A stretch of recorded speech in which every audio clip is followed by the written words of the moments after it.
Welcome guys আমাদের চ্যানেলে। তো আজকে এখন বাজে রাত 10টা। তো আমি ভাবলাম একটা ছোট্ট করে ভিডিও তোমাদের সাথে শেয়ার করা যাক। আমাদের এখন একটু হঠাৎ করে হুজুক উঠেছে, বিরিয়ানি খাবো, অনেকদিন খাইনি। তো ভাবছি একটু বেরোই, বেরিয়ে একটু ঘুরে টুরেও আসি, আর একটু বিরিয়ানি নিয়ে ঘরে চলে আসবো, এসে ডিনারটা করবো। তো চলো দেখি আমরা কোথা থেকে বিরিয়ানি নিই, তোমাদের সাথে শেয়ার করবো।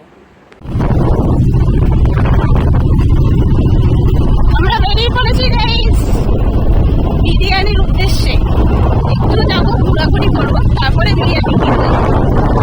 দেখতেই পাচ্ছি আমরা সল্টলেকের রাস্তা দিয়ে যাচ্ছি। তো গিয়ে বলবো আমরা কোথায় যাচ্ছি, মানে কোন ব্রাঞ্চটা থেকে নিতে যাচ্ছি।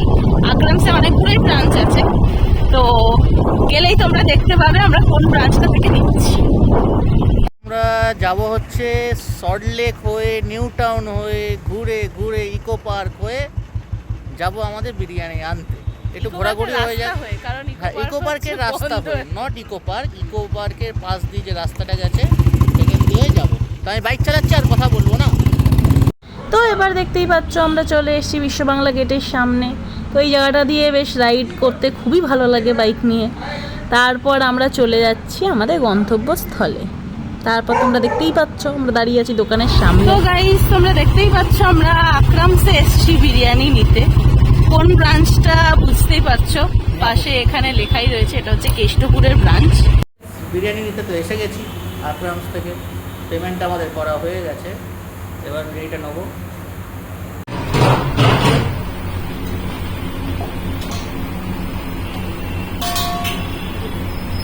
পেঁয়াজি পিস দেখে দেবেন মটর। হ্যাঁ হ্যাঁ, দিন এটা।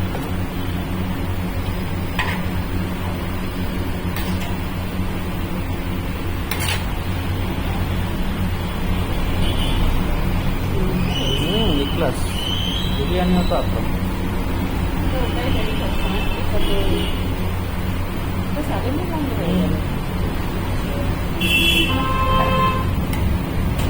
ভালো দেখে এটা দেখে নাও প্লিজ। এটা সলিড আছে, চর্বি কম।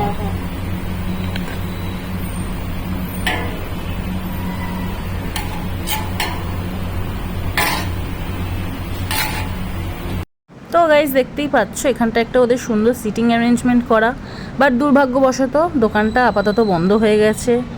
এমনকি সবকটা ব্রাঞ্চই ওদের বন্ধ হয়ে গেছে। তো জানি না, আমাদের খুবই ফেভারিট একটা দোকান ছিল, খুব লাইট বিরিয়ানি আর দারুণ বানাতো, আমাদের খুবই ভালো লাগতো।